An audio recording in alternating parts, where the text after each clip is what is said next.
Hello বন্ধুরা, সবাই কেমন আছেন? আশা করি ভালো আছেন। আমিও ভালো আছি। আজ আমি আপনাদেরকে শুধুমাত্র একটি নিদর্শন বা একটি দর্শনীয় স্থান দেখাবো না।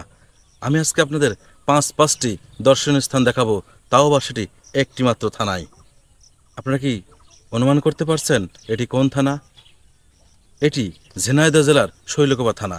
আজ আমি আপনাদেরকে দেখাবো এই শৈলকুপা থানার বিখ্যাত 5টি দর্শনীয় স্থান, এবং একই সঙ্গে আমি এই দর্শনীয় স্থানের সব কিছু তুলে ধরার চেষ্টা করব।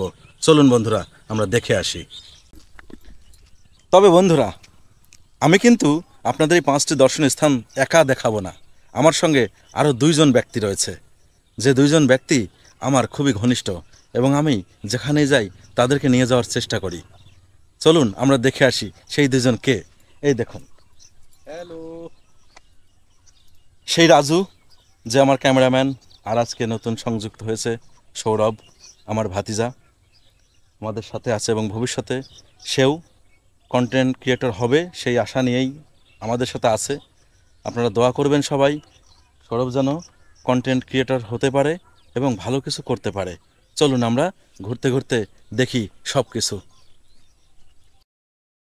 রামবাবুর বাড়ি। ভিডিও শুরুতেই আপনারা যে পুকুর ঘাটটি দেখতে পাচ্ছেন বন্ধুরা, এই পুকুরেই রামবাবুর পুকুর। এই পুকুরে আগে কত মানুষ স্নান কার্য সম্পাদন করেছে এই রামবাবুর পরিবারেরই, তা হয়তো আমরা এখন জানি না, তবে অনুমান করতে পারি। এই জরাজীর্ণ পুকুর সেই সময় না কত নান্দনিক, কত আধুনিক ছিল, যা এই ভাঙাচোরা পুকুর দেখেই আমরা কিছু অনুমান করতে পারি।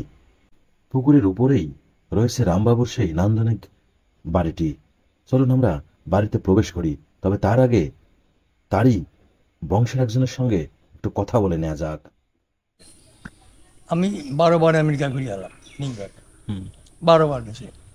আপনার এখানে আরেক ছেলে আছে। এখানে রাখছিলে এই এই বাড়িটা তো হচ্ছে রামবাবুর বাড়ি, আমরা ওই যতটুকু জানি। মানে রামবাবু, আমার দাদু আর একজন ছিল, এরা 3 ভাই, তাদের এই ভাইটা ও আচ্ছা, একান আছে। রামবাবু আপনার কি হন?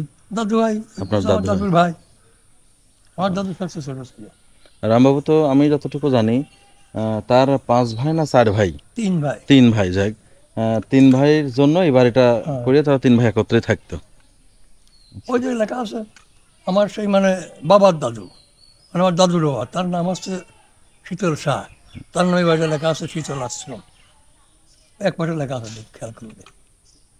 এটা কোন জায়গায় লেখা আছে? ওই উপরে, একদম উপরে, তা ওই সামনেই দেখেন না।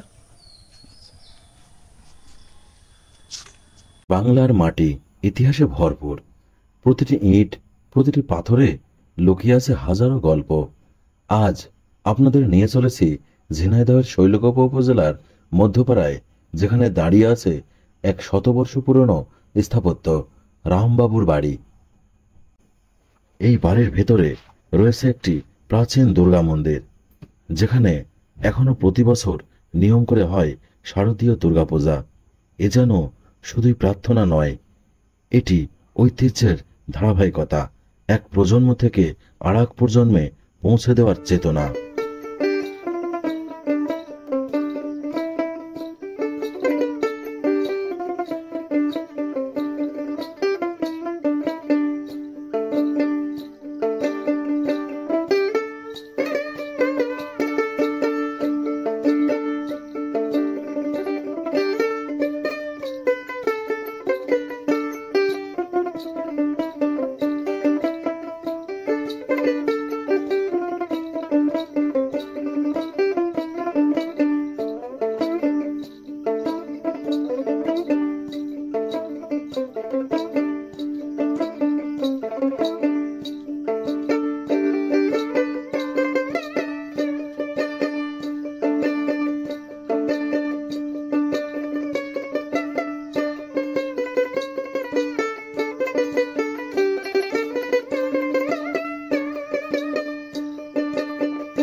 এই বাড়িটি কেবল একটি দালান নয়, এটি এক সময়কার জমিদারি জীবনের নিঃশব্দ সাক্ষী, যেখানে ছিল রামবাবুর বসবাস, একজন প্রভাবশালী যোদ্ধার যিনি নলডাঙ্গা জমিদারির অধীনে কাজ করতেন।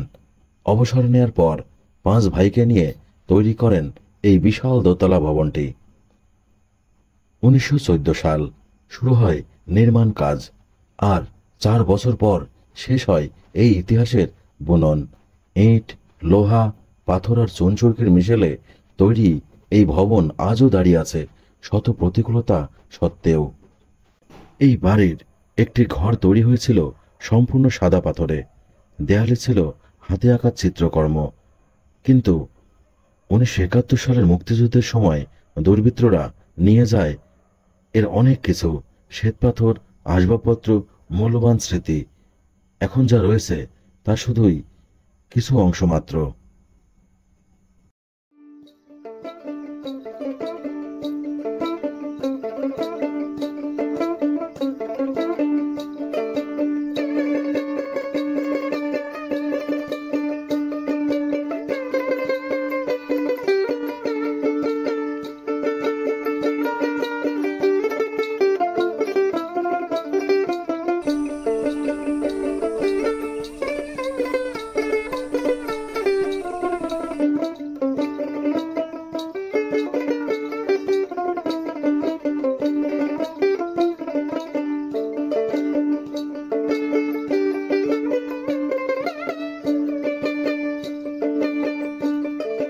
ওই মন্দিরটা যখন হইলো যে তৈরি হয়েছিল, এই যে এখানে নাম করা রামবাবু ছিল তার জায়গা, সে এখানে মন্দির তৈরি করে দিছিল, লাট মন্দির করে দিছিল। ওই মন্দির আর আমার বয়স 1360 সালে আমার জন্ম। আমি বলে এই গ্রামের মেয়ে, ওই বাজার করা বাড়ি, আর আমার এখানে হইল গে আমার শ্বশুর বাড়ি। আমার স্বামী ছিল প্রাইমারি হেডমাস্টার, তা আমার এখানে বিয়ে হয়েছে। তা এখন কি, আমরা বহুত দিন করে আগে আমরা দেখেছি ছোটকালে, আমার পিসিমার বাড়ি আসতাম, দেখতাম যে ওই নদী তীর চলে গেছে মন্দির ভাঙিয়ে মন্দির বহু বাড়ি ঘর দোর চলে গেছে। আমার শাশুড়ির মুখে শুনেছি, আমার শাশুড়িও গ্রামের নেই। আমার শাশুড়ি বলে যে নদীর ওপারে যে কবিলপুরির ওই রাস্তা রয়েছে, ওই জায়গাটা বলে নদী ছিল, সেইটা গতি গতি এদিক চলে আসে, আর এদিকতে ভাঙতে ভাঙতে চলে গেছে। এই পর্যন্ত আমার শাশুড়ির মুখে শুনি। কিন্তু ওই নদীর মধ্যে আমরা দালানের লগে ওয়াল টল দেখেছি। এই নদীর মধ্যে? হ্যাঁ, ওই যে ওই খাল আছে, ওই খালে। তাই? তার মানে এখানে যে প্রথম যে মন্দিরটা হয়, এই মন্দির নদীর মধ্যে বিলীন হয়ে গেছে। হ্যাঁ, এটা হচ্ছে পরবর্তী সংস্কৃত মন্দির। পরবর্তী মনে করো রামবাবুর নাম করা ছিল, সেই মনে করো যে তার জায়গা সে দিছিল। আর এই সব জায়গা না, আমার শাশুড়ি গল্প করে যে আশ্বগুড়ি ছিল, তার কোনো বাচ্চা কাচ্চা ছিল না, এটা মন্দির দান করে দিয়েছিল। আচ্ছা, দান করেছিল। তার মানে এই রামবাবুর জায়গা পরে মন্দির বিধায় এই মন্দিরের নাম হচ্ছে রামগোপাল মন্দির। হ্যাঁ, রামগোপাল মন্দির। আচ্ছা, আমি যতটুকু শুনছিলাম এই মন্দির সম্পর্কে, সত্য কি মিথ্যা আমি জানি না, শুনছিলাম নাকি যে আপনার কালীগঞ্জে বলরামপুর নামক একটা জায়গা আছে। এই জানি। বলরামপুর, এখানে 11 জন এরা ছিল, তার মধ্যে থেকে নাকি 6 জন ওখান থেকে চলে গেছে। তার 2 জন এখানে, 2 জন কেশুডবির ওই আশ্রমে আছে, আর 2 জন কোথায় আছে তারা জানে না। এটা কি সত্য? না না, আমরা এ সমস্ত শুনি না, এটা আমার শোনো। এ বহু পূর্ববর্তী নামে আসছে।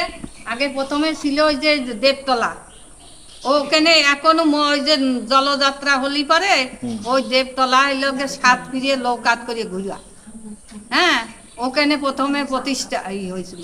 ওখান থেকে তারপরে এখানে হয়েছিল, তারপরে নদীটি ভেঙে গেলি পরে তাই এই যে রামবাবু দান করে সেই যে মন্দির টন্দির তৈরি করে দিয়েছিল। আবার সেটা ভেঙে দিয়ে আবার নতুন করে এই যে বিগ্রহ আমরা দেখতে পাচ্ছি, এটাকে এখানে তৈরি করা নাকি এটা পাওয়া? না, ও আমরা পূর্বপুরুষের থেকে আমরা মহিলাকে জানি আসলাম। আপনারা এমনই দেখতেছেন, তার মানে এই বিগ্রহ সেই সময়কার থেকে এরকমই, নতুন করে তৈরি হয় না? যেমন প্রতি বছর প্রতি বছর রং করা হয়।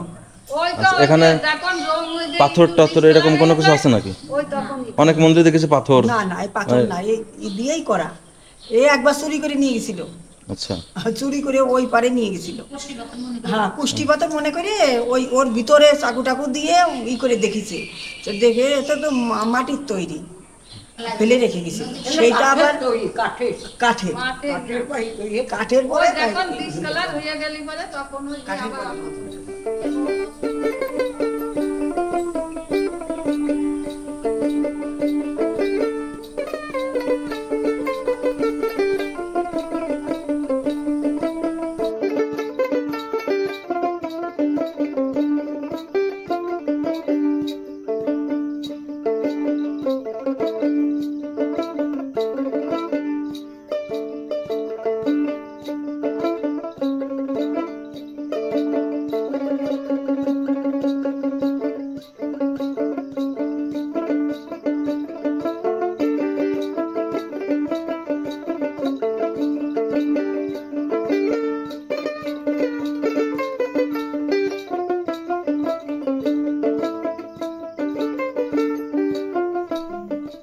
মঠবাড়ি মন্দিরের সেবায়েত জানান, বহু বছর আগে এই মন্দিরটি ধ্বংস হয়ে গিয়েছিল।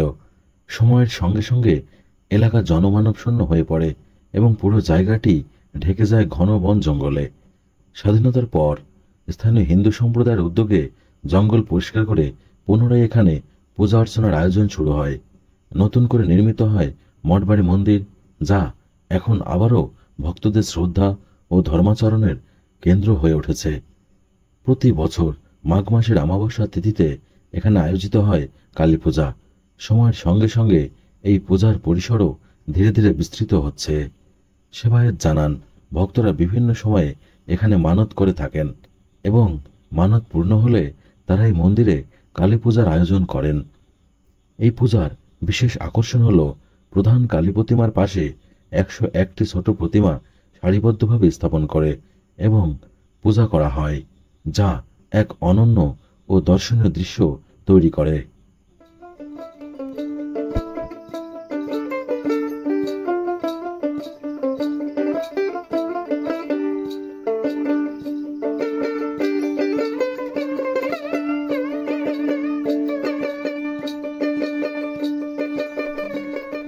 ঝিনাইদহ জেলার শৈলকুপা পৌর শহরের দরগাপাড়ায় অবস্থিত শৈলকুপা শাহী মসজিদ বাংলাদেশের অন্যতম প্রাচীন মুসলিম স্থাপত্য। কুমার নদের উত্তর তীরে দাঁড়িয়ে থাকা এই মসজিদটি প্রায় 500 বছরের পুরানো। এটি মধ্যযুগীয় স্থাপত্যরীতির একটি অনন্য নিদর্শন। মসজিদটি নির্মিত হয় 1523 থেকে 1524 খ্রিস্টাব্দের সুলতান আলাউদ্দিন হোসেন শাহর পুত্র নসরত শাহর রাজত্বকালে। তার নির্দেশেই উজির শাহ আলী এই মসজিদ নির্মাণের তত্ত্বাবধান করেন।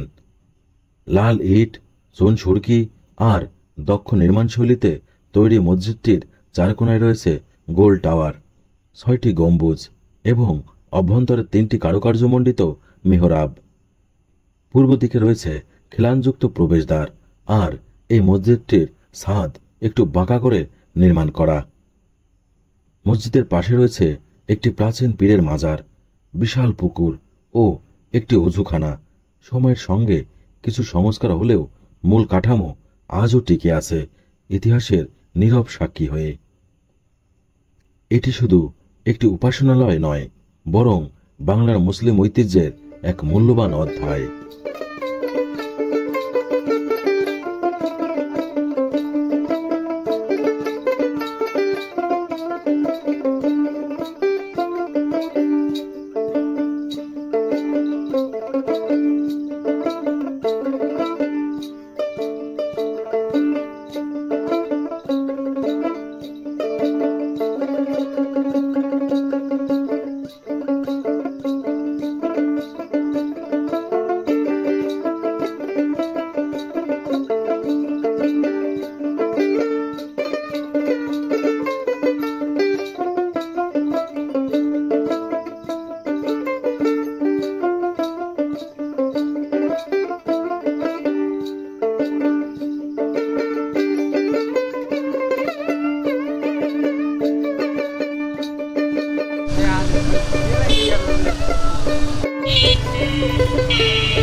প্রচার চলছে, প্রচার শোনা মাত্রই কবির ফুল বাঙালি গানের পাশে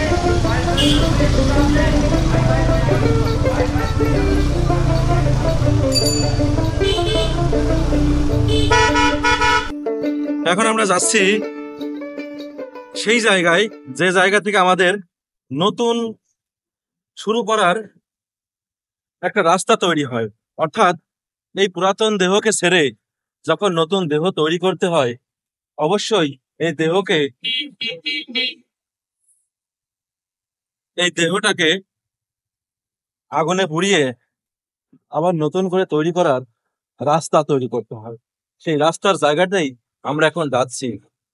চলুন এবং আজকের ভিডিওর শেষ জায়গাটি দেখাই আপনাদের।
তো বন্ধুরা, আমি ঘুরে ঘুরে 5টি দর্শনীয় স্থান আপনাদের দেখালাম এবং যতটুকু পারি আমি জানানোর চেষ্টা করলাম।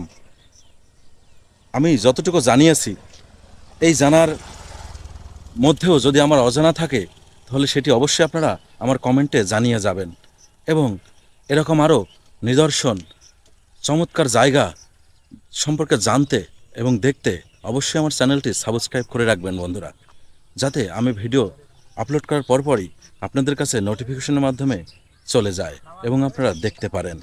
তো ভালো থাকেন, দেখা হবে অন্য কোনো দিন, অন্য কোনো জায়গায়, অন্য কোনো চমকপ্রদ ইতিহাস ঐতিহ্য নিয়ে। ভালো থাকেন সবাই, ধন্যবাদ।